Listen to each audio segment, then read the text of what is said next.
Para mí es un honor presentar a un gran maestro de nuestro departamento, el doctor Byron Ruiz, en la siguiente charla que considero que es la segunda causa de consulta en el área ginecológica.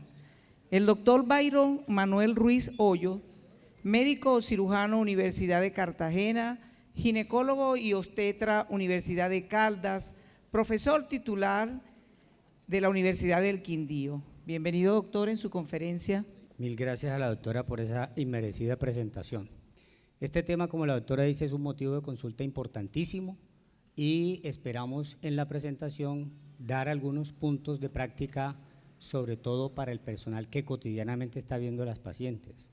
Es una conversación que tenemos pendiente ampliar en nuestro seno de la Asociación Quindiana de Obstetricia y Ginecología, y por eso algunos de los aspectos se van a orientar más que todo al personal que atiende en primer nivel las pacientes.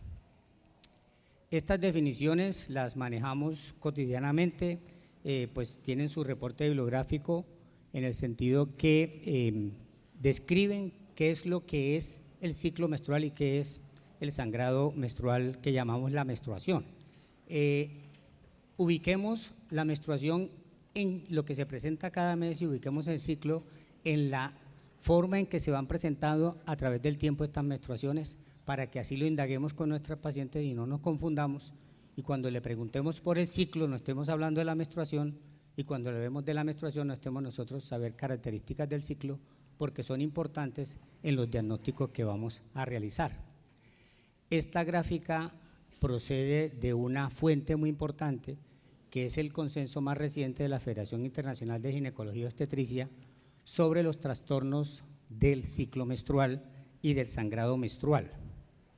Entonces, que no vaya a cometer el error de ahora rato, el concepto de amenorrea se ha mantenido a través del tiempo. La mayoría de los otros conceptos que usábamos nos recomiendan que no los utilicemos, como por ejemplo palabras que quizá algunos hayan oído mencionar como polimenorreas, hipermenorreas, menometrorragia, metrorragia, etcétera, porque generan confusión y además no están unificados para efectos de investigación. La amenorrea es la ausencia de menstruación, que en este momento se define para 6 meses, porque originalmente nos enseñaban que amenorrea era 3 meses, pero las mujeres con ciclos irregulares a veces se extienden más y no tienen verdaderamente una amenorrea. Entonces, definitivamente amenorrea son 6 o más meses de no menstruar. Lo normal de la menstruación es que se presente cada 24 a 38 días, y si se presenta con menos frecuencia se considera frecuente, y si se considera con mayor frecuencia pues es infrecuente. Esos son los términos que recomienda la Federación. El sangrado nos enseñaron durante mucho tiempo que era hasta 7 días, ahora nos aceptan hasta 8 días de sangrado, es decir, más de 9 en adelante para hablar de un sangrado abundante, y de un sangrado prolongado. Y la variación entre ciclos, que es la que más problemas genera, es la relación entre cada frecuencia de ciclos, cómo se van presentando. El ejercicio lo debemos hacer en 6 meses o un año. Las pacientes generalmente traen su aplicación o su registro, les decimos que nos den la fecha de inicio de cada menstruación y vamos mirando cada cuánto se presentan, o a veces la aplicación misma nos está diciendo. Se toma el lapso entre el ciclo más corto y el ciclo más largo y se mira que se encuentre entre 7 días para mujeres en vida reproductiva y para 9 días en mujeres jóvenes o mujeres en edad final de la vida reproductiva. Y en cuanto a la cantidad del sangrado, sigue siendo un concepto supremamente subjetivo. Hay unas cartillas que enseñan cómo indagar la cantidad de sangrado, pero son también un poquito extensas para diligenciar, o sea que lo mejor es preguntarle a la paciente si ella considera que su sangrado es abundante, que nos describa el número de toallas y además que nos refiera si tiene presencia de coágulos. Con respecto a estas otras alteraciones como el sangrado intermenstrual y el sangrado no programado, son alteraciones que se presentan dentro del ciclo. Es muy importante indagarlas porque a veces nos dan idea de cuál es la patología de la paciente. Si la paciente está tomando anticonceptivos, pues ya se lo vamos a atribuir en primer lugar a esos anticonceptivos, o si la paciente presenta sangrados que son como muy exactos, muy tempranos o muy mediales o muy tardíos, hay ciertas patologías que se ubican en esas fechas. Esta terminología también pues entra ya en materia del asunto, lo que es una hemorragia uterina anormal, que es una hemorragia aguda y que es una hemorragia crónica. Estos términos los debemos tener en cuenta para indagar y sobre todo lo que se llama la menstruación abundante. La menstruación abundante no necesariamente es aguda y la menstruación aguda no necesariamente es abundante. Por eso es importante ver estas definiciones que tenemos acá. La Federación Internacional de Ginecología y Obstetricia también nos enseña que ubiquemos los sangrados menstruales en una probable causa, ya sea de tipo estructural, en esta parte donde está la nemotecnia PALM, y donde está acá la nemotecnia Cohen, donde están las causas no estructurales. Quienes tenemos unos días de estar trabajando en esto, recordamos que nos enseñaban de trastornos funcionales o de trastornos ovulatorios porque se asumía que todo se debía a la ovulación. En este momento, incluso la Federación Internacional está discutiendo otras posibles situaciones para ampliar acá esta nemotecnia. Con respecto a las causas, entonces, empecemos por la mujer joven. En la adolescencia vamos a tener como primera causa alteraciones ovulatorias, pero no olvidemos la posibilidad de embarazo. Siempre que atendamos a una mujer muy joven, en este caso una adolescente, con un problema menstrual de cualquier índole, pues sí vamos a atribuirlo probablemente a la inmadurez del sistema nervioso central y a problemas ovulatorios, pero debemos indagar la posibilidad de embarazo, sobre todo si manifiesta claramente que no lo está. Y tenemos también otras situaciones que son frecuentes diagnosticar. Los diagnósticos de discrecia sanguínea se hacen más temprano en la mujer joven y los problemas de tipo anticoncepción provocando sangrado anormal son muy comunes.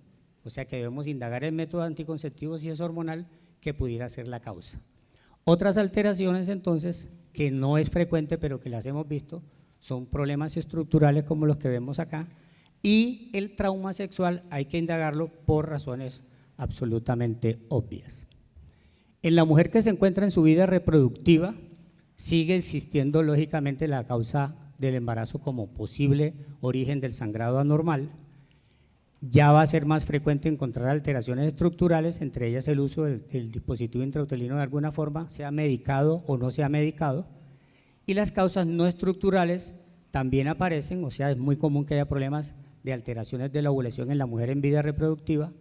Todavía existe la posibilidad de diagnosticar una discrasia sanguínea y aparece la iatrogenia, porque a veces la paciente está automedicada o nosotros le estamos dando un medicamento que afecta su ciclo menstrual.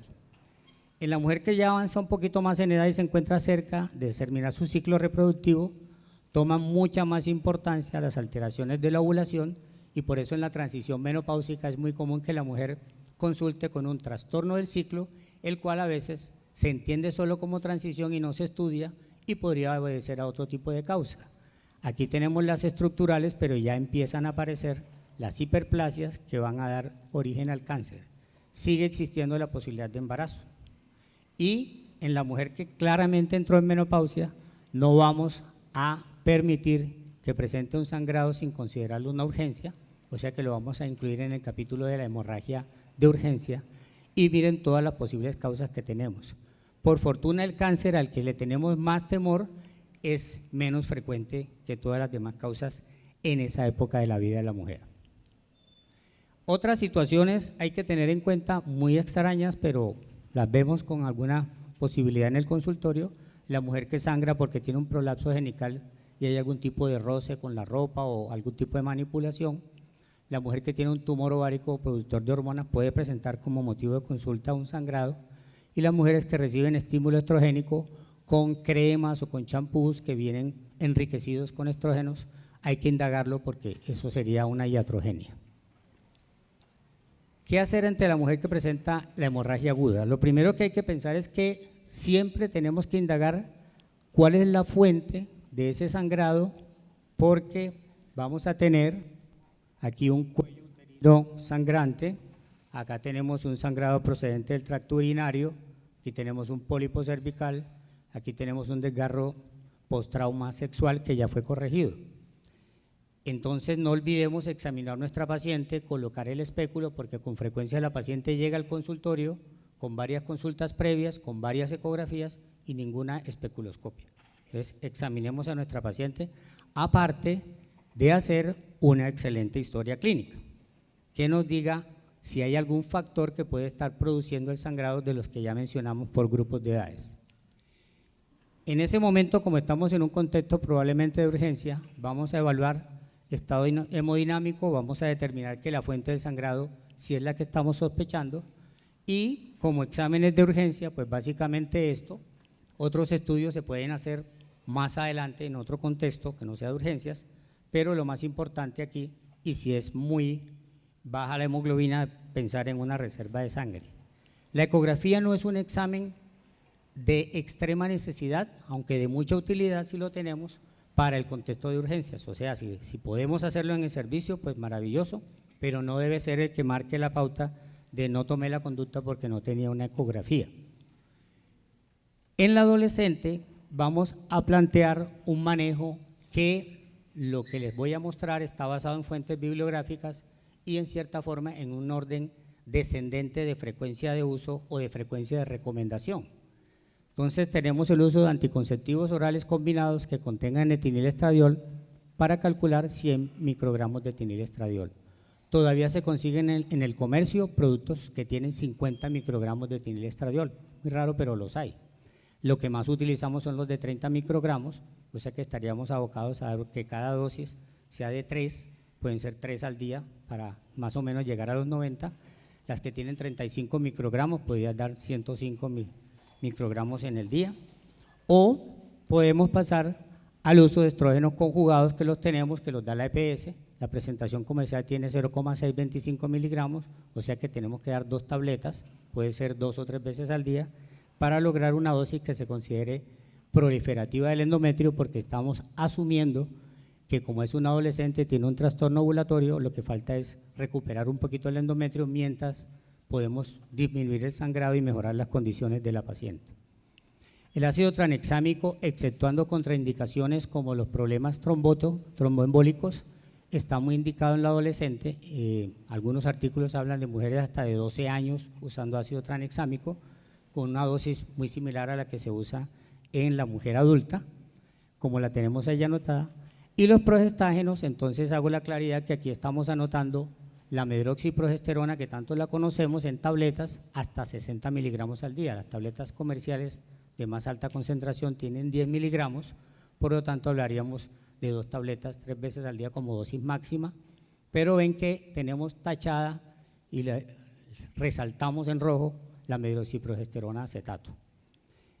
Con frecuencia en los sitios de urgencia, la paciente la recibe, tiene una hemorragia y el médico le manda una medroxiprogesterona acetato transmuscular y la paciente sale muy contenta porque el doctor le explica que se le va a quitar el sangrado, sea adolescente o sea una mujer en vida reproductiva. El sangrado cesa y la paciente queda muy contenta y muy agradecida. A partir de ahí queda medroxiprogesterona circulando en el organismo, no sabemos hasta cuándo. Y muchas empiezan a sangrar a los 3 días o a la semana o al mes y no hemos resuelto ningún problema. Con el inconveniente que como le dieron cita con el ginecólogo, cuando llega el ginecólogo ya no está sangrando. Y el ginecólogo aún si le ordena unos estudios, la EPS no se los va a hacer porque la paciente ya no tiene la condición de urgencia. Recomendación, no utilizar la medroxiprogesterona acetato. Está descrito el taponamiento vaginal, obviamente, habrá algunas mujeres que no han iniciado vida sexual y estamos hablando de una medida tan extrema como cuando se habló ahora del taponamiento en los casos de la hemorragia posparto. O sea, es una medida para salvar la vida porque no hubo otra forma de detener el sangrado en esta adolescente. En la mujer en vida reproductiva es el mismo grupo de medicamentos, pero el orden puede ser diferente. Podemos usar el ácido tranexámico, podemos usar los estrógenos conjugados y también están los anticonceptivos orales combinados. Quienes tenemos también unos días de estar trabajando en esto, nos tocó utilizar los estrógenos venosos, que estaban en el comercio en Colombia hasta hace unos 20 años, y entonces el esquema arrancaba con la aplicación venosa de estrógenos, que en realidad era mágica. La paciente mejoraba en 12 horas, ya podía tener incluso el egreso hospitalario para plantear un tratamiento ambulatorio. También la recomendación de los progestágenos es la misma, con una pequeña diferencia, y es que el legrado uterino, el cual ahora debemos también hacer un comentario sobre su uso, puede tener una medida salvadora que lógicamente si raspa el endometrio que está sangrando, pues obviamente lo envía al patólogo, pero la medida en este momento es porque no hemos podido detener ese sangrado de ninguna otra forma. Este sería un camino en el que tendríamos que hacer un legrado en mujer en vida reproductiva y sigue estando como una posibilidad el taponamiento en casos de urgencia. En la mujer que llega al servicio de urgencias con la historia de sangrado, si se hace este análisis de un screening verbal, se puede llegar entonces a pensar que estamos frente a la posibilidad de un trastorno de la coagulación. Las mujeres que han tenido el sangrado menstrual abundante muy temprano en su vida, las mujeres que tienen estas características, por lo menos una de ellas, ya tuvieron alguna hemorragia postparto, ya sangraron en alguna ocasión con problemas de cirugía, y al menos que presente dos de estas situaciones algunas veces a través del tiempo, las que estamos mostrando acá, los moretones, la epistaxia o la historia familiar de sangrado. Todo esto nos puede permitir que la paciente pase directamente a una remisión para una valoración especializada con hematología o medicina interna, o que inicialmente pidamos los exámenes ampliados de la coagulación y después hagamos pues el seguimiento. En el caso de la posmenopausia, entonces, como les decía, se convierte en una consulta de urgencias. Hay una serie de detalles a tener en cuenta en ese caso, vamos a irlos enlistando. Primero, se vuelve urgencia, o sea que tenemos que actuar rápidamente, no siempre va a estar en un servicio de urgencia, puede llegar a una consulta, pero le vamos a dar el carácter de urgencia.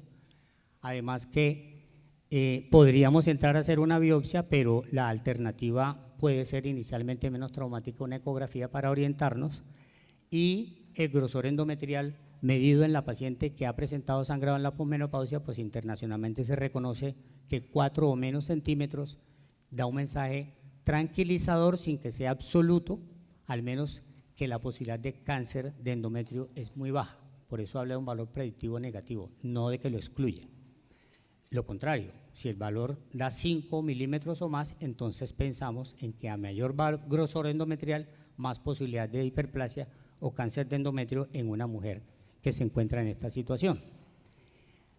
Eso sí hicimos la ecografía, pero la paciente puede haber entrado con biopsia porque algunos colegas tienen la posibilidad de tomar la biopsia en su consultorio o la pasaron a una biopsia, que ahora vamos a explicar cómo la tomamos, y entonces la recomendación es que si la biopsia endometrial no reportó material adecuado, definitivamente nos apoyemos con la ecografía, porque esta sí nos va a decir que quizá no tomamos la muestra en el sitio adecuado, quizá por ejemplo una formación polipoide no sale en la biopsia o un mioma intracavitario no se toma biopsia de él.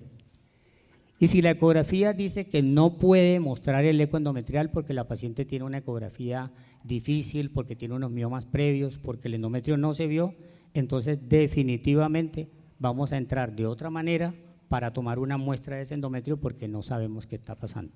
Hay que tener en cuenta que algunas pacientes sangraron y ya no vienen sangrando al momento. Ese también es otro factor importante, porque entonces si la paciente no tuvo ningún tipo de problema en la biopsia endometrial y el sangrado persiste, tenemos que entrar independientemente de que aparente biopsia negativa, vamos a proceder a ver qué está pasando adentro.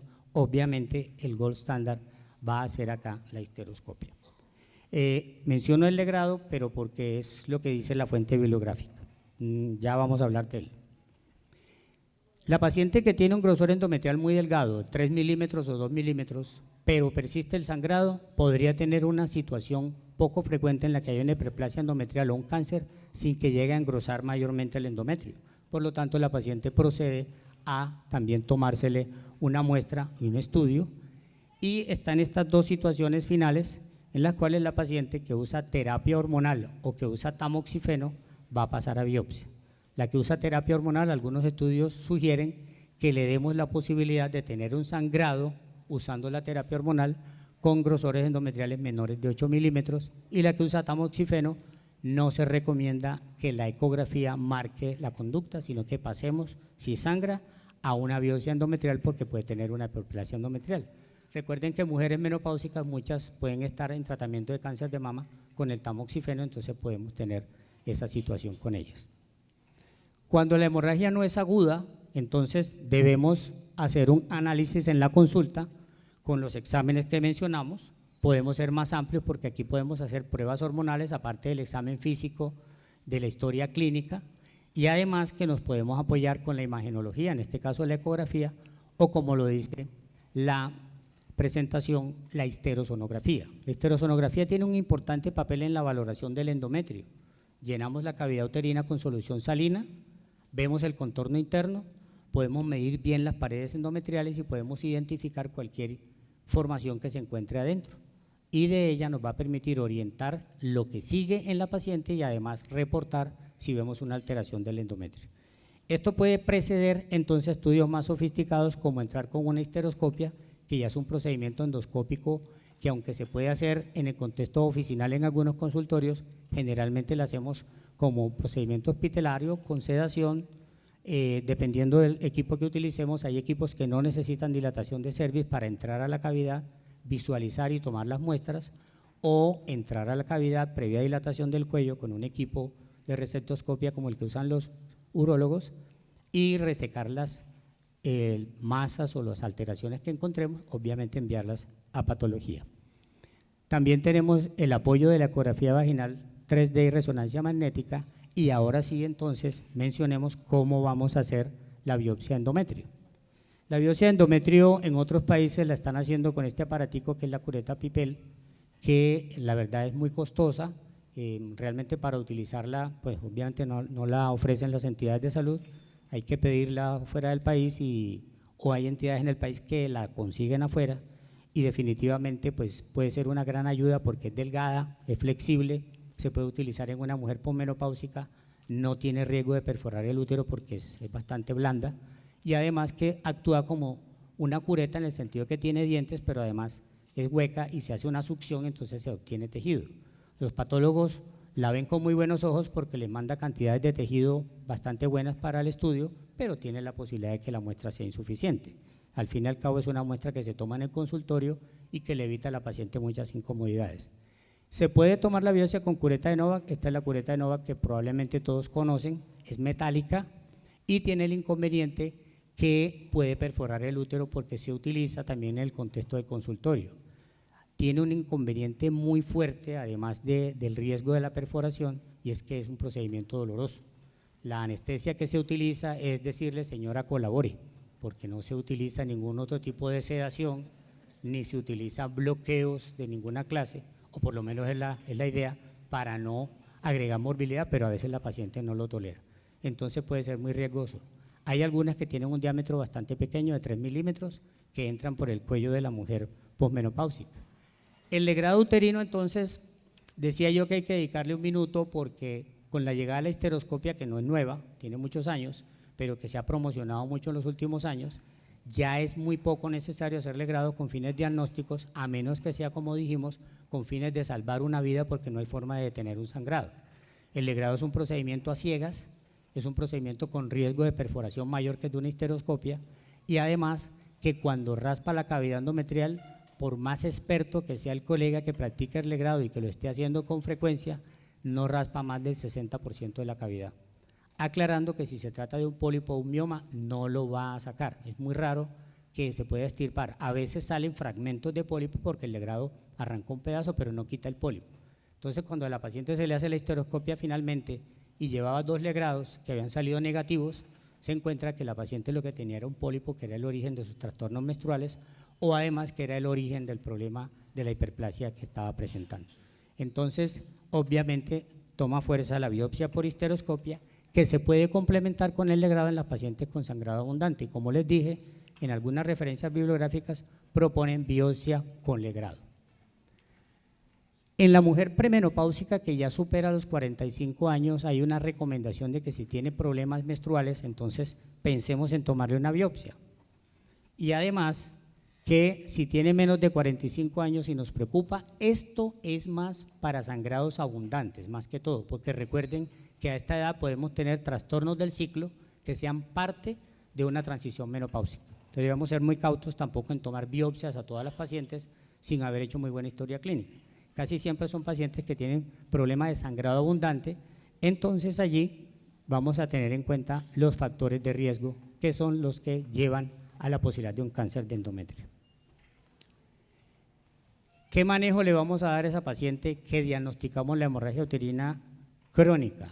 tratar de regular el ciclo, tratar de disminuir la pérdida sanguínea. Entonces, alternativas que tenemos, obviamente aquí surgen los anticonceptivos orales combinados. Entonces, no es un pecado mandar anticonceptivos en una mujer con hemorragia uterina anormal, el pecado es no estudiarla previamente, no saber qué tiene y mandarle anticonceptivos a toda la que nos llegue con hemorragia uterina anormal. Los progestágenos se pueden utilizar en forma cíclica, se puede dar el progestágeno calculando como si la paciente hiciera primero una fase proliferativa del ciclo y se le van a dar los progestágenos para complementarlo, pensando o asumiendo que ella sí tiene su fase proliferativa, o sea, tiene su función ovulatoria, digamos, aceptable en ese momento, pero no está haciendo bien la parte después de la ovulación de la producción estrogénica, progestágena.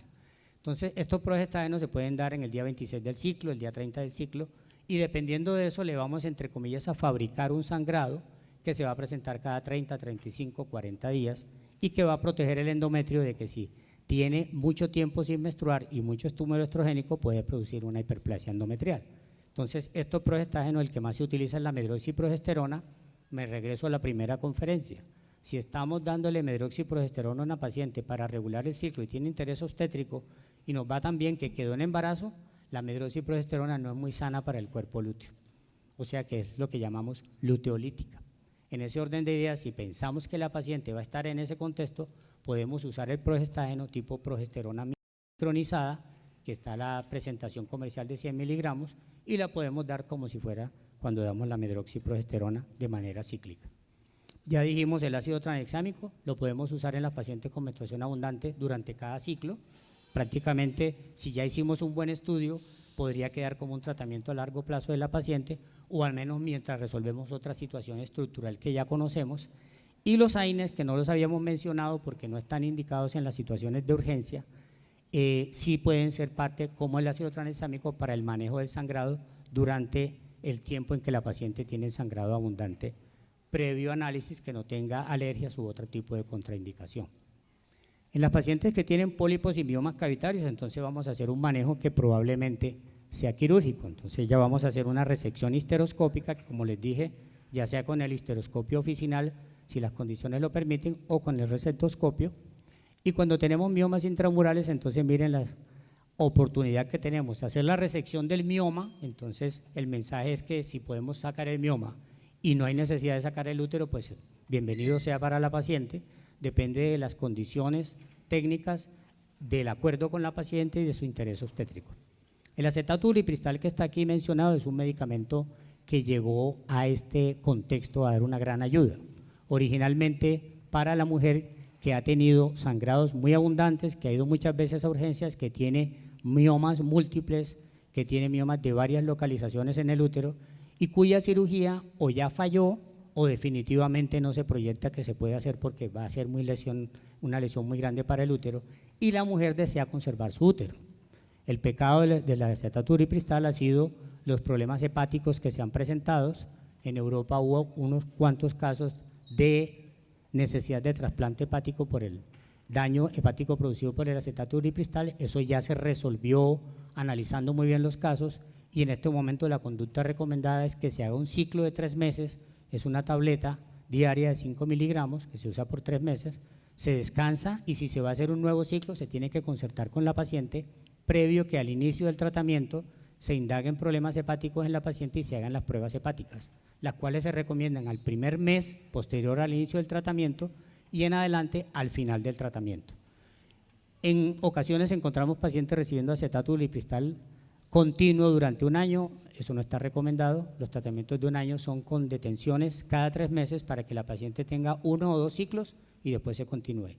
Efecto positivo, disminución del tamaño de los miomas, que originalmente era para prequirúrgico porque la paciente ya tenía programada la miomectomía, pero después se notó que el retorno al nuevo tamaño o al tamaño que tenían los miomas generalmente es muy lento o no se da nunca el retorno al tamaño, por lo tanto la mejoría de la paciente puede persistir.